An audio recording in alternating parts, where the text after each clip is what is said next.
দর্শন কি লিগে? আর ধরছি তো কি হয়েছে, একটু ধরতেই পারি। না স্যার, দরবান কি লিগে স্যার? স্যার গরিব হয়ে পড়ি কিন্তু ইজ্জত লয় দেই স্যার। এই আমার বাসায় তুই, আমি আর আমার বয়স্ক বাবা ছাড়া আর কি আছে? আচ্ছা যাই হোক, শোন, তোর সাথে আমার অনেক ইম্পর্টেন্ট কথা আছে, আয় বস। না স্যার, স্যার আমার সাইরা দেন স্যার। আরে এদিকে আয়, বস। স্যার আমার সাইরা দেন স্যার। বস। আচ্ছা, তোর না অনেক টাকা দরকার? হ্যাঁ স্যার, টাকার দরকার, কিন্তু এইগুলো আমি পারব না স্যার। স্যার আমি কাম করে খাই স্যার, আমারে কাম করে যা দিবেন তা দেব স্যার। আচ্ছা তুই এত কথা বলিস কেন? আমার কথা শেষ করতে দে। তোর না বাবা অসুস্থ, ফ্যামিলির জন্য টাকা দরকার, আমি তোকে অনেক টাকা দেব, তুই শুধু আমাকে একটু সময় দে। তুই আমাকে একটু সময় দিলে তোর টাকার অভাব হবে না। আচ্ছা তুই দেখ, তোর কত সুন্দর একটা চেহারা, তুই কত সুন্দর একটা মেয়ে, কত পরিপাটি। আর আমার না তোর জন্য খুব দুঃখ হয়, তুই কেন মানুষের বাসায় কাজ করবি? তোর বাসায় বরং মানুষ কাজ করবে। শোন, আমি তোকে অনেক টাকা দেব, তুই কোনো চিন্তা করিস না। আর দেখ এখানে কত টাকা আছে, অনেক টাকা আছে। এই টাকাগুলো তুই চাইলেই তোর হবে।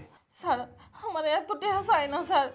স্যার মাস শেষে কাম করে যা দিবেন স্যার ওইটা দিব স্যার। আমার টাকা লোভ দেখায় না স্যার।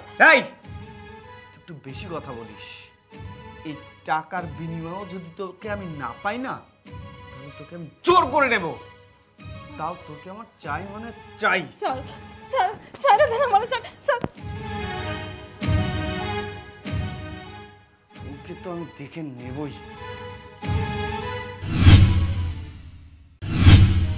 আপা, কথাবার্তা তো মোটামুটি শেষ হয়েছে, তাহলে মেয়েটাকে দেখান, ওর ছেলেটাই দেখুক।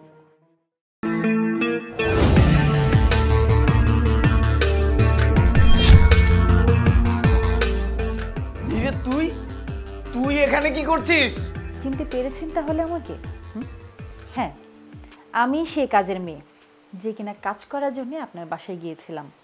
বাবা আমি একটা জিনিস বুঝলাম না, আমাদের বাসার কাজের মেয়ে কেন এখানে? ও এখানে কি করছে? আমি বলছি, আমার মা আপনার সাথে বিয়ে ঠিক করেছিল। আমার মার ধারণা ছিল যে আপনার মতো ছেলেই হয় না। মা যখন বললেন যে আপনি নাকি হাজার একটা ছেলে, তখন মার কথা শুনে, মা তোর জন্য একটা ছেলে দেখছি, খুবই ভদ্র, নম্র ভদ্র, খুব ভালো, ওর মতন হাজারে একটা ছেলে পাওয়া যায় না। তাই? হ্যাঁ, খুবই ভালো ছেলে। আমার তো বিয়ে করতে সমস্যা নেই, কারণ আমার কারোর সাথে রিলেশন নেই।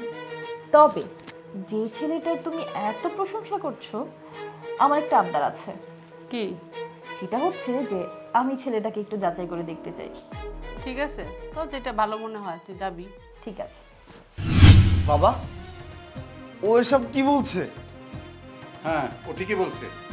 আমরা তোকে পরীক্ষা করার জন্য এই কাজটা করেছি।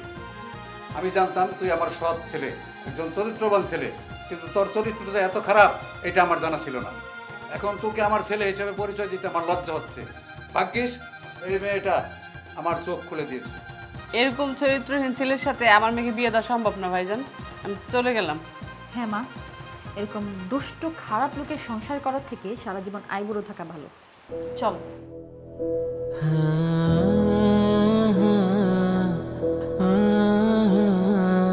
ছি